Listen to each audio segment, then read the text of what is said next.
Jake, I Holy just learned. Dinah. Oh wow. What does Dinah mean, by the way? You use that phrase a lot. What is Well, I'm Holy retro, Dinah? but I want to tell you that this is our 10th. Give me a high 10. This is a Howard. milestone. This is a milestone episode. 10 episodes in. Super excited to launch into this one. And the last one we had a really fun time looking back at the previous episodes. And we kind of teased that, we have a real professional coming on who's done podcasting and wait, that sounded like sarcastic, but it's not. I don't care. Hey, Yoel jumping in. Yes, Yoel's on the screen already. For those that actually watch the YouTube, we normally just start with some banter and have the guest welcome. But Yoel, you can see he's our guest Yoel for Israel is not today. just any guest. He's a supreme guest, and he's got multiple elements we can talk about. So I'm going to give a brief intro, and then he's going to correct everything I said. So But for Yoel this big episode, I wanted to do a little bit of a cold open, and I had a fun fact that I learned just quickly based on our pre-show discussion that we had. Do you know how calories in food and how it's calculated? Did you ever look this up? Do you know how it was been decided what a calorie is? No. They take the food, they dry it out, and they put it in a little like bomb chamber and light it on fire. The amount of heat that is produced is measured, and that measurement is the calorie. And that's how they say, I guess if the body is burning that food, then that's the same calorie rate. I want to tell you Fun something. fact. You don't just learn about marketing and sales in this podcast. You learn about physical fitness and diet and nutrition. This is the place you want to be. Okay. But for today's episode, I see you I'll that, shut and up I'm going now. to say that we're going to talk everything marketing, a little bit, and health. We're going to mix it up with Yoel Israel, the founder, the CEO, the model, the mascot Chill, son, chill. I'm just a of dude. Wadi Digital is Yoel in the house. Welcome, Yoel. What up? Yo, I'm putting the 10s up because this is our 10th episode. Wait, why wasn't I your premiere episode? Actually, I'm a little offended. I'm not gonna lie. We had a whole bunch of guinea pigs, which we, ironed out some of the kinks. There's so many more kinks. When you do your 20th episode with whomever, and you say this is a milestone, and all of them were guinea pigs until then, or her. No kidding. It is every guest is special. Every guest is special. Come on, guys. Meaning they're not special. You're our favorite 10th guest, but I want to tell you, Thanks, Mom. I know you, Mom. We've been friends, colleagues, and business partners for a long time.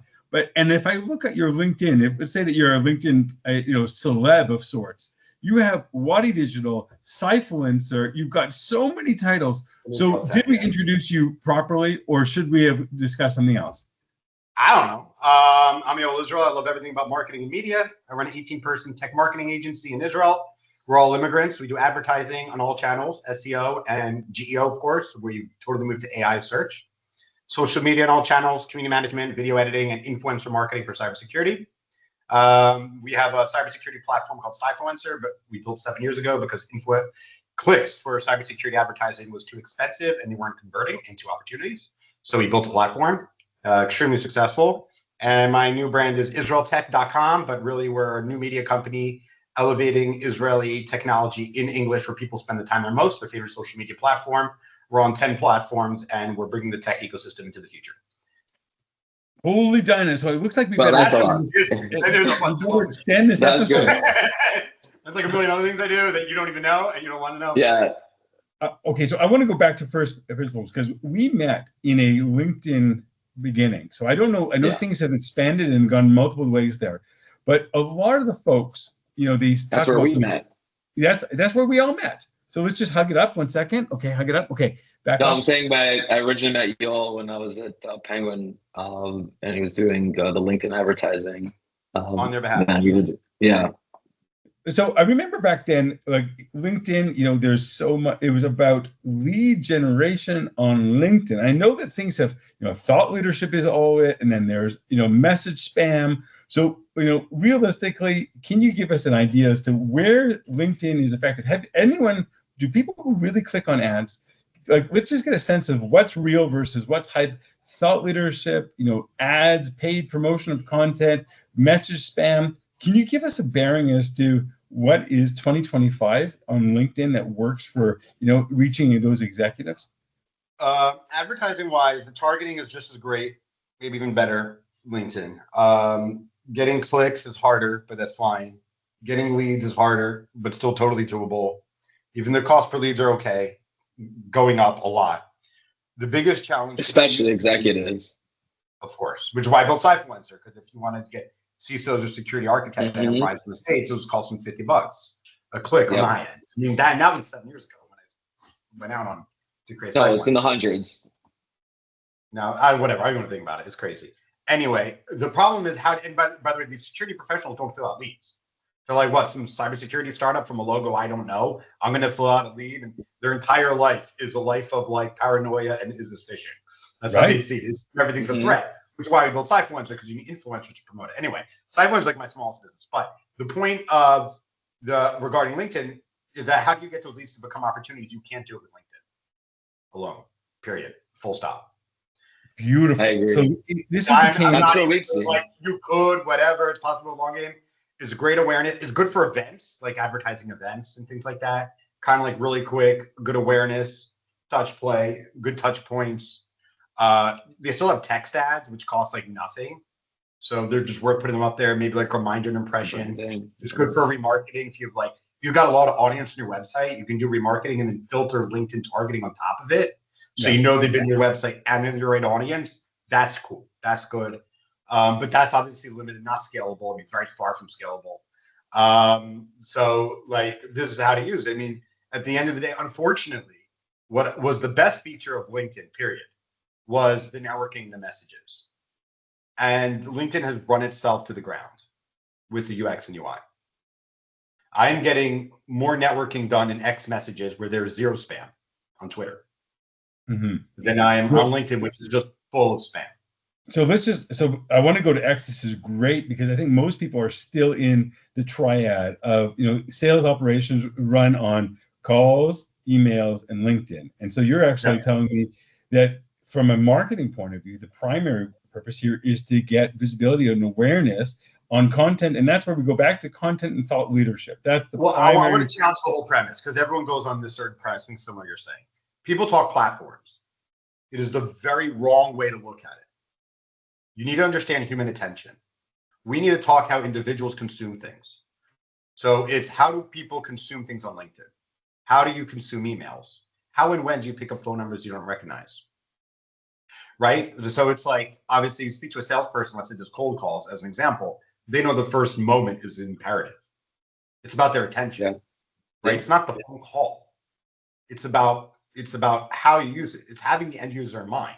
I find a lot of marketers have lost or never really tapped into the humanity of the people they're targeting, especially B2B. All the more so. I understand e-commerce at scale, the transaction, the numbers, and it's at such a large scale that person might be a few bucks to you, right?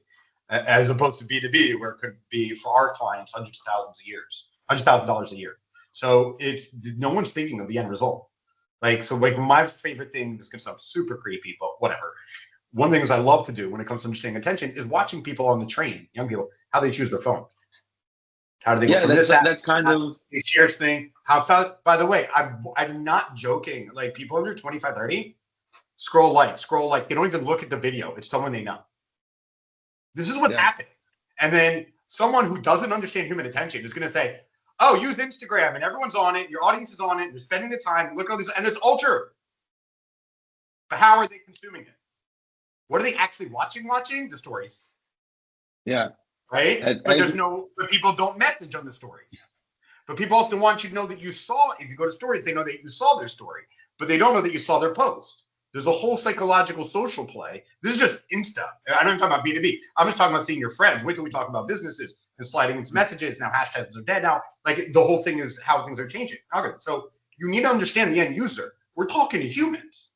The problem is people don't see marketing as networking. Marketing needs to be, I am networking at scale. Yeah, I think, Jake, we talked about that when we launched our LinkedIn program. Don't want to say what the name of that program was, but when we did that program, we said that I think it was during COVID when we kind of really scaled it up and we said, if we can't meet these people in person, how do we replicate a conference floor Yeah. on We LinkedIn? we went to community, but I think we went to community. So there's a great insight I hear that we have about we need to understand how it's consumed, and so not to think platform-wise. But I do think that we generally go with the triad, and then No, but you're saying, but I think what Yoel's saying is about it's how do we capture their attention? You're thinking of those as channels, right, Yoel? You're saying don't think of it as channels. Correct. For sure Before not. you go to the channel, try to think about where you get attention. I think, Yoel, we were just at this event yesterday. Yeah. I thought it was great. I like to go to these events because you can really capture certain things that businesses are doing. It's not really B2C, they're still B2B, but the way they run are really kind of B2C style. How they run their marketing and their product marketing. And so to translate some of that, it's community first, because this was a unique event, because it was built a community, which he did while working at LinkedIn, which is brilliant, by the way. Brilliant way to leverage while looking at LinkedIn. Everyone will take your call and your message. You build your network in the community. Genius guy, right? And then because it was community oriented and it was in Hebrew, so it's much more peer to peer. The talks were. I'm talking about, but I'm also talking about the content itself. I like going to those events because you can be able to translate some of that into the enterprise B2B. Most of the BB market events are absolute bullshit. For one reason is because I was like, for me, they're not bullshit. Is because I like to serve startups, and they go and they talk about these big companies doing really cool things with a 100-person marketing team and unlimited budget, and look at what we done. And I was like, that's great. Yeah, my client, but that doesn't apply to us. Yeah, but I enjoyed the. And their entire marketing budget is less than your salary, But I enjoyed the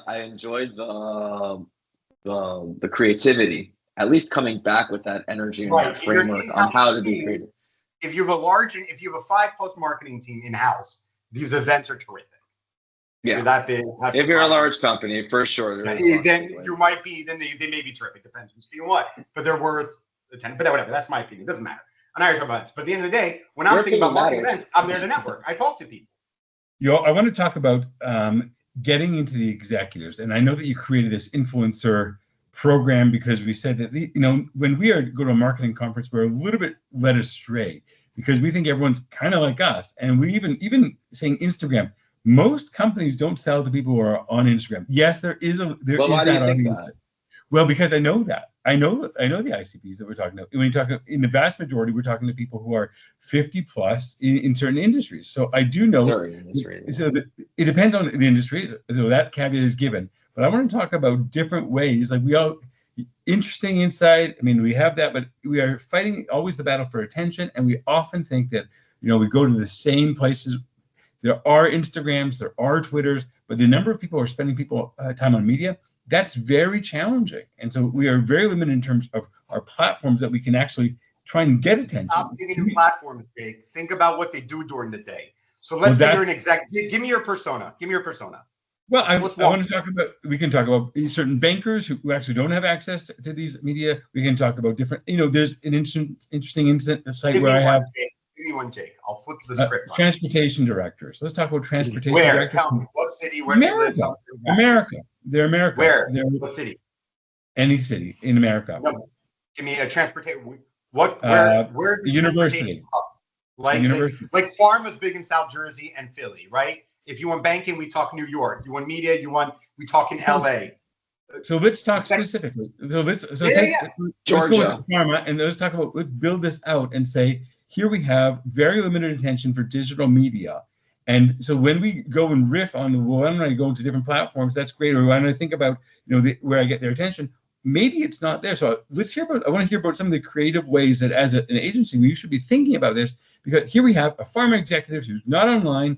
For the vast majority, they're blocked at work, and basically they're maybe on certain very limited social. Let's just brainstorm here some of the things that you've done or that we should be eyes open to, where our audience is not that marketing audience. The problem I'd look. Howard, what was I wearing yesterday at the conference? Yeah, like a bright, colorful shirt with like a floral print. Yeah, and it's pop, right? And I was wearing sunglasses indoors, right? Unusual, right? I didn't notice the sunglasses, but They yeah, were the like shirt definitely popped. I got it. The whole point is you want to socially stand out, right? If I dress like everyone else, the black shirt, the blue jeans, the shirt, the shoes, maybe a big stomach, half balding, you're not standing out. When I was at a marketing tech conference yesterday with Howard. There were 400 people there, or let's say I have no idea. Let's say there were 400 people. Okay, now you just like everyone else. You don't say no. You stand out. It's not you remember me. You say, did you see that guy wearing that? You understand? That's how we consume. That's how we discuss it. We discussed, did you see that booth that was giving away X swag? That's the attention. And then you and I are talking about it. The dark funnel is the most important component of marketing by far. And there's no attribution. So get used to it. But do you think that anything else marketers aren't willing to take that leap, and they need to demonstrate attribution, and they're never going to get what they want because they're thinking in channels and they're not, or they're thinking silo and they're not thinking. Now, humans are extremely social. We're the only animals that eat together. They are social eaters. It's important to understand this, right?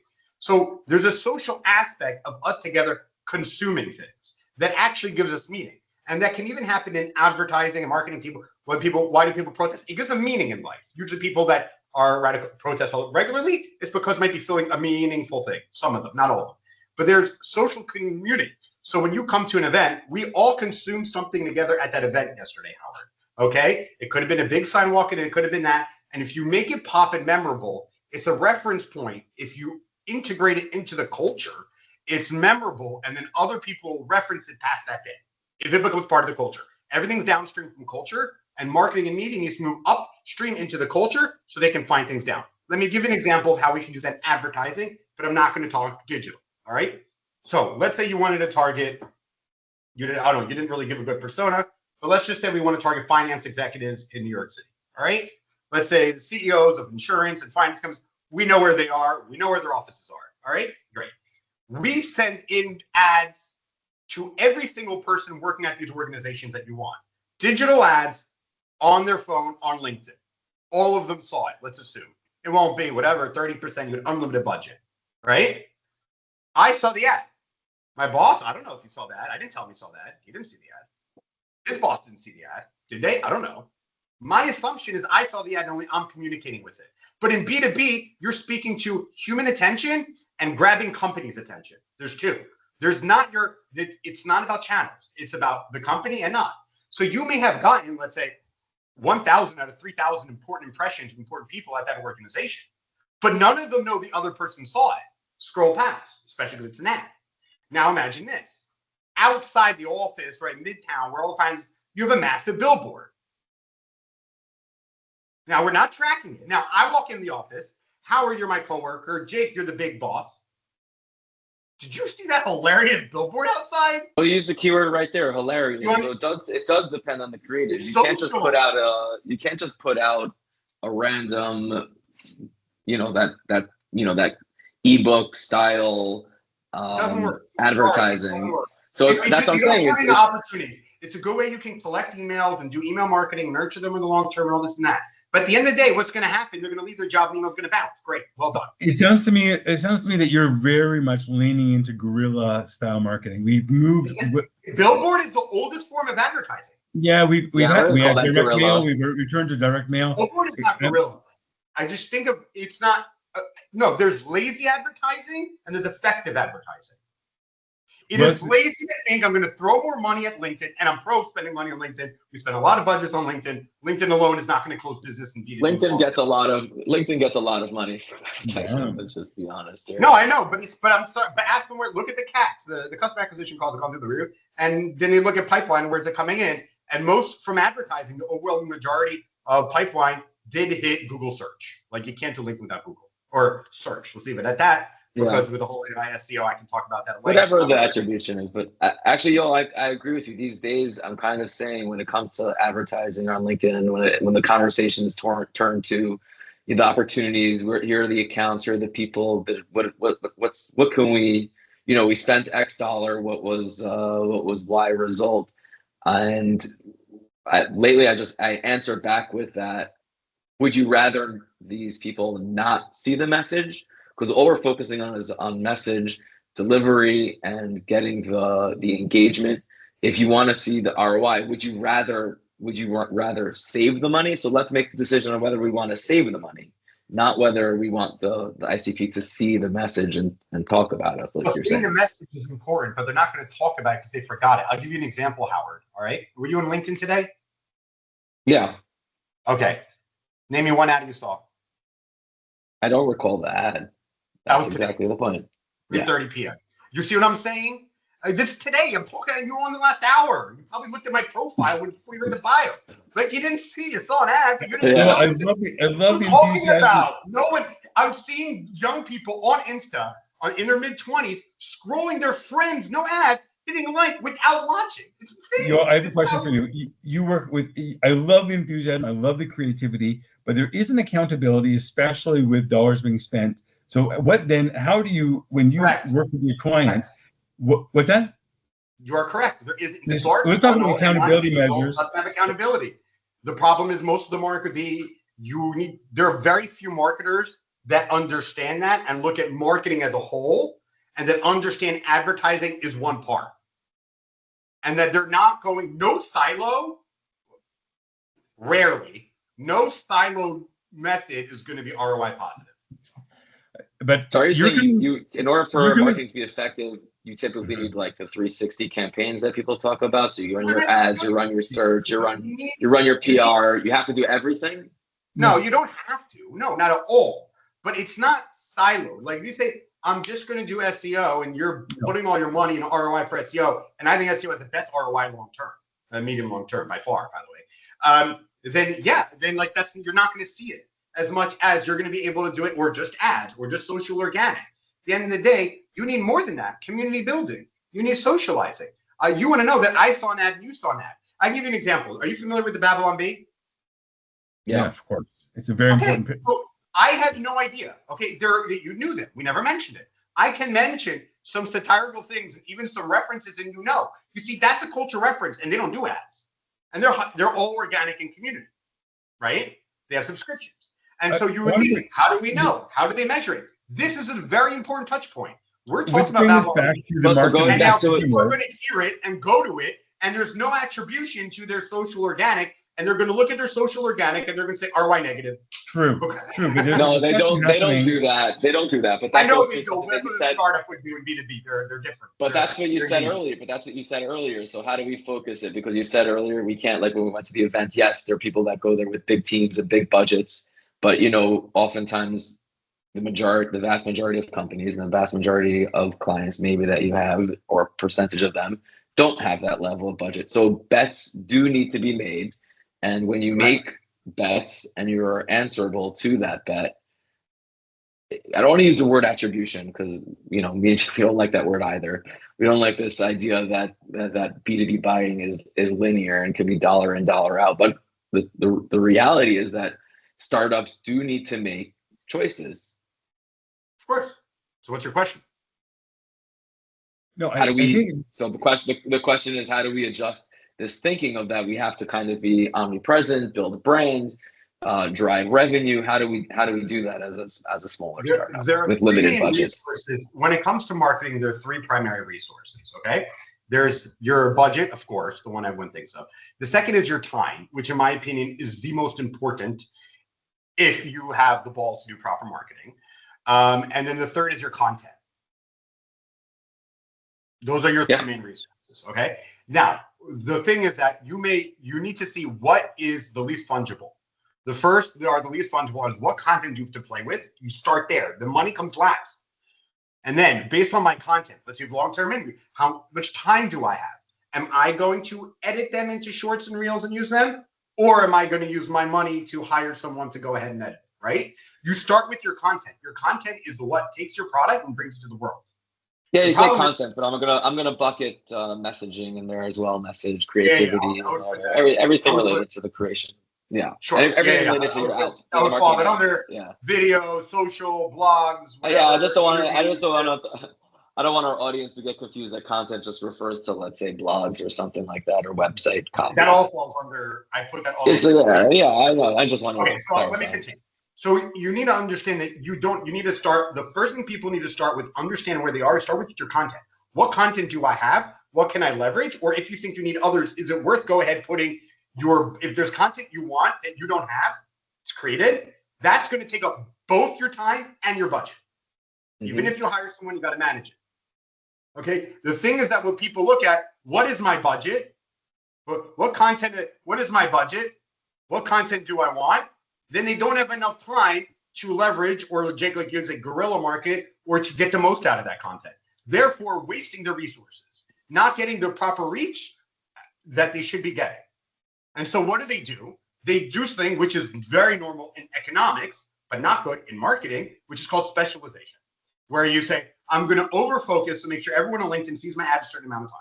Or I'm going to over-focus on social media platform and community building and newsletters and this and that. I'm going to overemphasize on webinars or just only do field marketing. I love field marketing, totally underrated.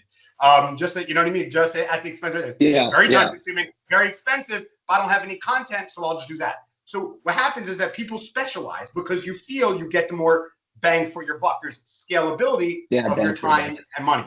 But the truth is that's not how that might work in economics and trade, but that's not necessary, and resource management in trade, but that's not how it works in resource management when it comes to grabbing attention.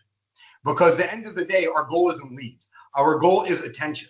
Because as I even stated earlier, you can have someone and spend $200 of a really high quality person to get a lead, to get their email, and they're in your email list, and they couldn't be opening your email, even then unlikely. But then what happens is their email bounces because they switch jobs and you lost them.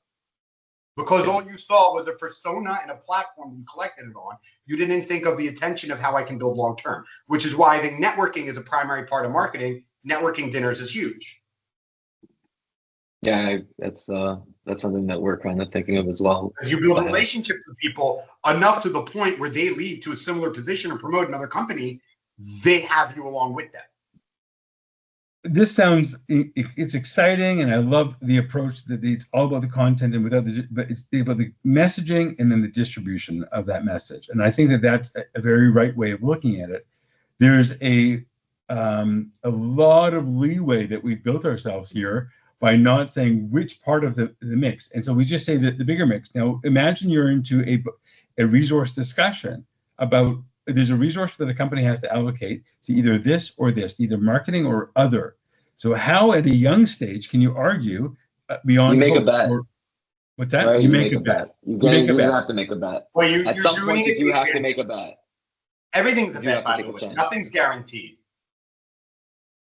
Well, that's, that's a tough pill, right? That's a tough pill for many marketers. Very true. I'm sorry. If what I just said is a tough pill to swallow and you're a marketer, get the fuck out of here. No, that's not. What I'm saying is for people in the room to understand that, you can't do everything, and you have to make a bet, and you have to make a risk, and your career and everything is on the line, and the budgets are being played with. If it's on the line before you're communicating internally of what to expect, I always tell our clients, if we don't have a campaign that is failing, then we are not properly testing. That's true. That's a good point. But the expectations are measurability, that I can understand what input leads to what output. And in many other aspects of the business, it's exactly that. If I put more coders, I get more product developed. That's really clear. If I make more phone calls, then more people answer, I get more conversations, I get more meetings. And so that is the expectation in marketing, and that you will generate more conversations. You will make sales easier. So there is, in the early stages especially, there's this hope or belief, or it will be good in the end. So it will be good because somewhere in the mix you've got it right, but somewhere in the mix you've got it wrong. And so when you're arguing and you're discussing, do I have the right mix here? You can't just come with, I'm experimenting. That's it. I believe you mean. We all know about those. We all take bets. But overall, when you're going and having a discussion about headcount and about budgets, you have to come more concretely. You say, I'm going to deliver this number of real meetings and discussions. Otherwise, why am I going to the conferences? Why am I putting out the brand? Why am I doing all the content? Am I over developing the content? Then it leads to the marketing and sales misalignment and blame game. And so we had this successes and we had these failures, and it goes around and around. This is how I would build it. If I were a startup with a marketing team, everything you're saying is actually the biggest problems. And I think we have what's called a principal agent issue. Jake, you know what principal agent is? Enlighten, yeah. Okay. This is an principal agent educational. is a business I mean, term. I'm spending time with AI agents, so you can tell me about principal agents. And say I'm sure you Wait. know sales agent. We may know it, but we have listeners who may not. Oh, That's there fine. you The go. polite way. No, because I was going to say why. Saved you there, Jake said Jake. yes. I'm going to have him explain because sometimes I go on too long. Okay. Go ahead. In short, the principal, let's say you own the startup, you have equity. Your agent, you hire a marketer to do your agent. She's your agent. She does the work on your behalf. You compensate her. She's supposed to deliver marketing results, whatever that means. Mm-hmm. Sometimes you have a conflict between the agent and the principal, that the incentives are as such that what is in the marketer as an individual, not just as an employee, best interests may not be in the agents. Okay. In principles. Sorry. Are you following? So 100%. an example. How many people sometimes that they may do things that I'll give you a real life example from an actual client. She actually said this. God bless her heart. At LeBron stage before. Okay, this was like a couple years ago. She goes, I know SEO will help us get more results, and we have the budget for it, but I'd rather put in ads because it's going to take up more of my time. And right now, I need to focus my time on other things. Okay? Well, I was surprised she said it. Now, agent, principal, why the fuck aren't you doing SEO? Why aren't we ranking for any of our keywords? Agent, I have a life. I'm a wife, no a mom, problem. a father, whatever, husband, and this and that. And I'm trying to put my 45 hours a night other things in life. Let me put that budget into something. It will get better results, but not as good as SEO. But I don't know SEO as well as I make two ads. I don't want to proper audit my SEO agency. Well, then you're also describing. And so Then you're also therefore, describing. I don't really care to extra learning. I don't get promoted for that. That doesn't show in my thing. My learning now to manage an SEO team. So you know what? I'm just going to put more money in LinkedIn or Google and scale there, and we'll get a little more results. That's an immaturity and actually probably a No, little bit it's of a not. breach. No, it's not. Yeah, it's a fiduciary issue also. Like No, you are supposed there's to. an incentive. It's a business term because you need to align incentives to minimize it. It's not possible to stop because we're humans and it's human nature. And I do it, and you do it, and Jake does it, and everyone listening falls for it all the time. Like we all fall for confirmation bias. We all fall for these things. We're all humans. We all believe the media we read, for God's sakes, right? But we also have a duty to our roles and responsibilities, and we're going back to those bets. When we make those bets, we have to take away that element that you're describing. You have that's what I'm to, talking about. especially at an executive level. Maybe if you're dealing with someone younger or something like that, who might make that kind of, even someone older. I don't want to say it's not an age thing, but there's definitely a point where you are dedicated to a company in a sense, not like we're family or anything like that, but that you are a professional and you are making a choice for the company. Back to the argument. Let me explain where I was trying to get, because I didn't want to get offline. I didn't want to go into the principal agent. I was just using this as an example. The principal agent, the goal is to minimize the principal agent issue. Okay, it's not, you can't. Okay, we all agree. All right, we're all humans, so it's going to happen. Okay, great. Now, but what happens is that they assign, let's say you hire CMO, all right, or head of marketing. He or she hires a couple people in house, a couple agents, and then, I hired this person to do ads and this person to do SEO or whatever, this person in house, this outsourced social organic, and he or she's managing the whole thing. Okay, great. And then they go through the numbers of the board, and she goes through the numbers. Okay, the ads aren't working well, cut them off, let's put the money into this. The SEO isn't put into here, it's that. Meanwhile, what's happening? A lot of the most important fundamentals of your marketing is being cut because you don't see that it's profitable, right? And then what happens is it hurts your marketing long term. The entire organization, all right, including the marketing, unfortunately, where it shouldn't be because they're the same department. The entire organization sees often each of these marketing go-to-market strategies, SEO, organic, social, community, advertising, as siloed. They don't see it as holistic, as we've been discussing up until now. How we consume things holistically. The CMO or the head of marketing should be responsible for all of the marketing activities. Period, full stop. If marketing doesn't bring it, leads don't come in, however they do. Everything should fall under, including field marketing should follow that. If the leads come in and hit the KPIs, the CMO should be overwhelmingly rewarded. If they don't, the CMO should be fired.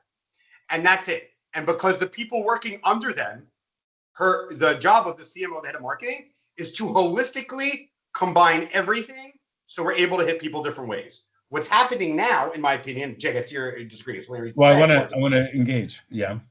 Yeah, what's happening now is, oh, this isn't working, so they cut it off. And then slowly they don't see the dark funnel and the ripple effect as marketers, right? And everything that's not attributed, even in digital marketing, like this conversation is digital, or people listen to this conversation later.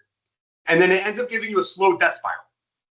And it's all because they cut the food, it's like, oh, this plant isn't, no food's coming from this plant. It must be, you know what I mean? So you cut the plant. Well, maybe you just need a little bit more water or a little more problem. sun. Or it's out of season. So, firstly, 100%, that is the role of the head, and to understand that. But it is also the responsibility to pare back and see what is the most effective allocation of resources.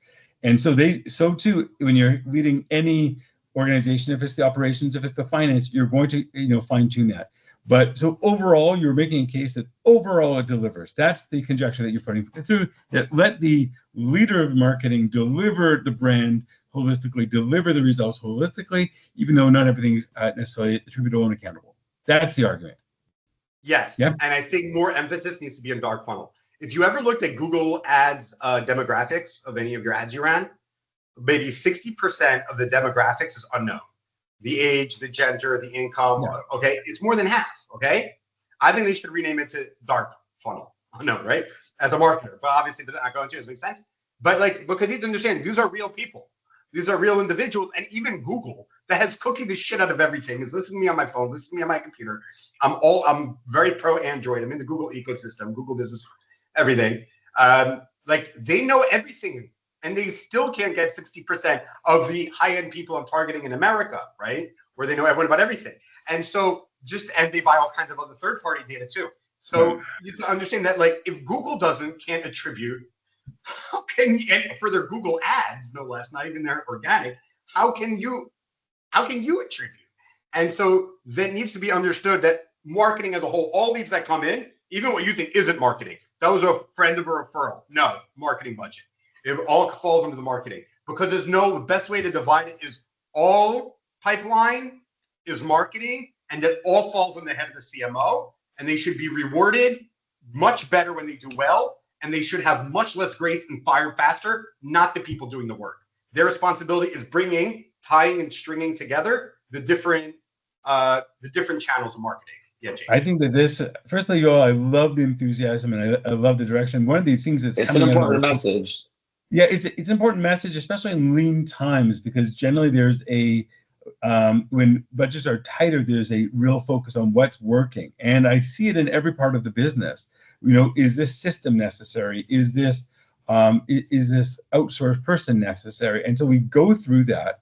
And what the Yoel's contention is, give us a break. You can't attribute everything. Marketing has just got to do that. That I don't know if that is tenable in many organizations. It's obviously a direction to push. We're building a brand. It takes time. So those arguments make sense. It's not always, holistically, you have to deliver. Agreed. Whether or not there is that flexibility as to, give me a 10,000 or head count. By the way, like sales, if quota keeps being missed, then there's problems there as well. So it's not just a marketing it's everywhere. issue. It's in every organization. Yeah. I think that what we've done is, over the course of the while, we've attributed, maybe this was the attribution software push, that we can attribute everything. And so here, let's put something in there such that everything is measurable. Whereas in no other part of the organization. It's true. I'm going to talk about attribution. I always point to like a brand like Coca-Cola. Do you think Coca-Cola keeps track of? They do. They have the numbers that they need to, but they understand that companies like that understand that marketing is beyond the individual distributor and a specific zip code, even though they know why. Can I talk about that? Can I talk about Coca-Cola? Coca-Cola are the best marketers in the world. They also have the biggest marketing budget in the world, by the way. What do? They actually, I remember, I went to this should be a fun story. I went to a socialist Zionist summer camp in high school in upstate New York or Pennsylvania. And kids are crazy there. More socialist Zionists? Yeah. Well, the kids were communists. I think the parents were socialists. So I remember I had no idea what anything was and couldn't care about politics or anything and even know what it was. And so they were starting a protest, as they would. The camp basically had no money. It was probably going to close in 2 years. It was very obvious, and that was spoken about how we can fundamentally save things. Coca-Cola wanted to come and sponsor, where they would provide Coke, put up vending machines, put up a scoreboard in the indoor gym and the outdoor baseball field with the Coca-Cola logo, and they're going to give the score the money to save the camp. And then the children, usually I refer to adults that behave like this, children, but these are actually high schoolers. They're like, no, we don't want to be corporatized and da-da-da-da-da, right? Now, Coca-Cola is not going to be able to see what, if they went through it, they didn't, I don't even know where the camp's going on now. Then they had a whole other protest about styrofoam. They went to the kitchen to get all the styrofoam, so we couldn't eat the next day. Anyway, this is like 25 years ago. So, but what happened? So let's say Coca-Cola got that deal and they do that. They try to associate, that's why they sponsor festivals all the time. They want to associate socially a good time. Hey man, I want to grab a Coke. Yeah, that's their thing. Yeah, I remember learning that. Coca-Cola's whole thing is about That's what I'm talking about this socially. I'm talking about seeing the billboard together. When you walk into an office, I saw the billboard. Did you see the billboard? You're not consuming it alone like we are in our phone or in our newsfeed, right? Or in Google.com. That's the proper way to market, is socially, which is why I'm a big fan of field marketing. Or holistically, like you were saying, it's really, that's kind of what I was thinking, is that we have to think in B2B a little bit like some of these brands do. Yes, different budgets, obviously, but then we really have to be in that headspace that marketing is more than just leads. Slide in the DMs. It's even, I know we want to collect emails because that's our way we attribute and that's the way we nurture. I get it. But you want to build a relationship with this person. The problem is that as a marketer, I may be gone another company 2 to 3 years. The person I'm targeting may be gone from the company 2 to 3 years. And now we've lost each other's emails. We lost connection. We moved on. We both start over with a clean slate. When you slide into the DMs, I'm now making a human relation with a name and a face in your personal profile that I know your employer's not watching. Right. Now it's human. Yoel Israel. We could talk for another 2 hours. We could talk for a long time. Do you have, we should continue. There's so much more. We didn't touch on anything and everything. We touched on a lot of, approach and holistic thinking. And I think that we all can really digest what you said. Is there anything else that we should be discussing? Well, not just anything else. I want to say, what's like total switch gears. If hot take that you would want to say to the marketing and sales listeners and our network, something that you would want to drive home, not just for us, but anyone listening, that any message that you want to put out there that we really need to take home. It could be a new technology that whatever you prioritize. It has to be a new technology that you have to be doing, a tactic that everyone is sleeping on. What would be like the one thing that everyone needs to know? There's needs to know and needs to do. Needs to know is understand human attention, how people consume things, right, and see humans. People use the cliche, we're human, not B2B. They say it, they don't mean it in their marketing. You see it, what they do. And you also see it in their relationships, how they speak to people. They'll speak about the same things within podcasts with you. Someone else will say the same thing, right? That kind of person, probably a terrible marketer. Then there's the other thing I would say when it comes to tactic. I think X is by far the most underrated opportunity on digital marketing. Is it not? So just a little drill down on that. Yeah, I like that. But I know we touched on X, and I know that you're a big proponent of X. Not just business, actually personal. I have moved serious mountains in non-business ways on X that people never know through X. Just a quick side note for my own personal purposes, our executive level financial services bankers, those white hair, they're on X. Finance, fintech, and also crypto people. They love crypto. I'm putting those people on the side. I'm talking about your classic. I know, but they want any organization that's interested in real time information, and finance definitely falls in that probably more than anything else. Well, Mr. Banks. Sports dominates on X. That's real. Yeah. Like you want by the minute-to-minute play, maybe hour to hour. Certain if they're even if it's extreme people, anyone in your industry cares about things. So you're saying Mr. Banks from Mary Poppins would spend his time on X? I have no idea. I watched Mr. Poppins. I just remember her, man. Mary Poppins. You know Mary Poppins? Yeah. Classic. Full of sugar. So Yeah, Mr. yeah. Banks, he's a big banker. The whole thing is about banking. The whole movie is It's about great. banking, basically. Oh, okay. This goes to show. It's great. You've given us a great trigger to where to go next and what to be thinking about. And you've also set up for our 20th episode where we can revisit our failed Twitter and X experiments. And we'll come back to the guru and say, here's what's happened. We tried X and this is what happened. We tried. That's exactly. We do it on a screen share live. You want to go for it? Go for it. If you have time, I don't want to. It's your problem. Let's do it live. We're open. Let's go raw. That's all I'm saying. Let people know what they're seeing is real. Because then maybe we can do an AMA and pull up other people's profiles if they want. I don't know. I'm just thinking out loud. Go for it. I like to bring more people, get real attention, get real feedback. That's how I see marketing. I do like it. If you have the time. We were just being more conscious of your time. We're already over. So if you want to go for it, go for it. I don't know. What do I have? A meeting?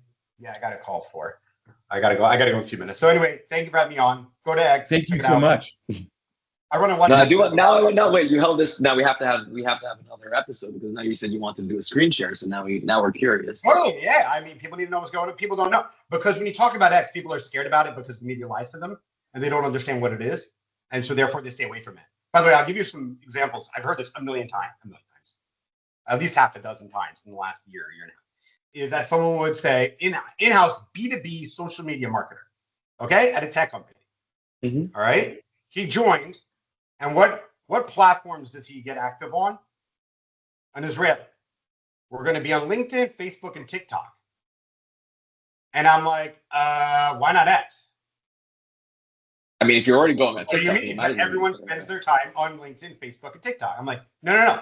You spend your time on LinkedIn, Facebook, and TikTok. So you know how to use those channels because you're a lazy marketer. You want to do the research and you don't want to learn a new platform. But your audience is definitely on LinkedIn. And I'm sorry, but no one's seeing organic page views from Facebook anymore. Like, why aren't you also using X? They don't even know because people bring their biases of what they know. He had a principal agent problem. He wasn't willing to do the extra learning, extra thing. He dominates on socials. So they brought him on, but he doesn't know how to try a new platform. The dog doesn't know how to learn new tricks. Right. So it's another example. Beautiful. Yoel. Thank you, Yoel. Keep fighting. Thank you for having us at wadidigital.com. If you need more great guidance. Wait, one more plug. Go to israeltech.com, /socials if you want. And we have 10 social media platforms where we're updating. We're bringing real content about news as new media, where people spend their time on socials. We don't bring things to our website, israeltech.com, because we know the community and the social marketing happens in people tagging and engaging and things happening on socials. Not on our website. Just like I say, message people more than email as to build relationships. It's the same thing. So the new media and the future generation, we're bringing a positive message, apolitical, not about the war, about Israel's technology that unites the people onto social. So if you want to learn about tech, what's going on in Israel in English on your favorite feed, we're there. Come follow us, Israel Tech. Beautiful. Thank you all. We'll add that link to the description, guys. Thank you, guys. Thanks, y'all. Bye. Right, take care. Take care. Bye-bye.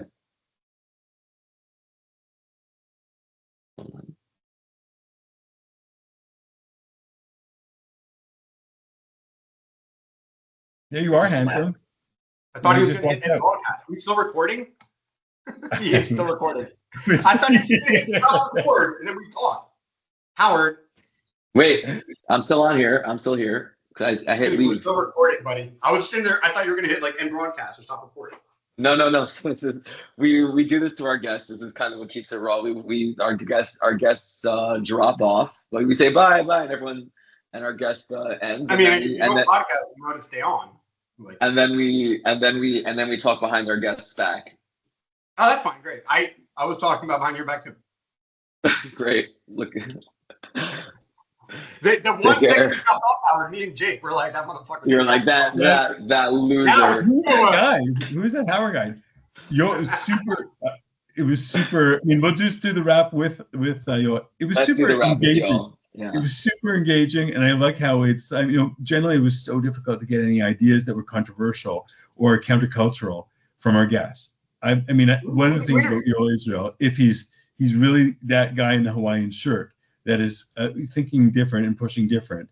And so I really thought that this was a great, fun conversation for marketers to just open their eyes and think, well, what the hell am I doing on that platform? And well, why am I the only person attributing for every penny? Yeah, take a step back and really focus on marketing principles and not marketing tactics that you might know or know what delivers.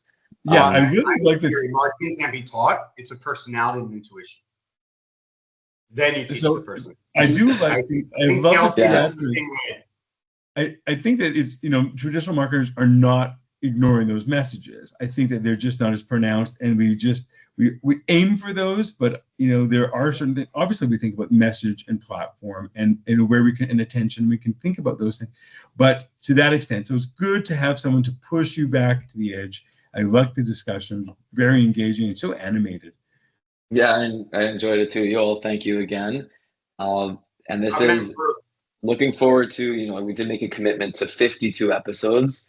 And so we hope to have you all back on. We're going to talk about X. Like we are. Is this going to go up? This whole thing? Yeah, of course. Oh, okay. I thought we were done talking up. I thought you were going to talk crap about all your inferior guests compared to me. Never mind. We're done. No. This is part of the recording. That's what I'm saying. We're doing a little bit of we're talking about you now. I went to a Grateful Dead cover band the other day. And then on my Boomer, and and it was funny. I was thinking they leave the stage, and I was like, they left all their instruments. They know they're coming for an encore. This is so fake. Same thing at the bar. It's not around the Tech One. Yeah, that encore thing. I was like, we're getting off. It's not like he puts his guitar down gently. It's not like okay, you want his bat. I was like, what if no one cheers? You're just gonna wait till everyone leaves in 30 minutes? I always wondered that. I always wondered that too. It's I know there's a play there, but it was it's 100% total fake because they would at least taken their because they didn't. It wasn't that they left their stuff. I remember what it was. They didn't say thank you, good night. That's funny. He just walked They off. said, "I'll be back." All right, I'm gonna thank you very much, everybody. I'm checking out. Thank you. God bless. Bye, Howard. Bye, jump off to it as well. Bye, gentlemen. Thank you all. Bye. Take care. Bye bye.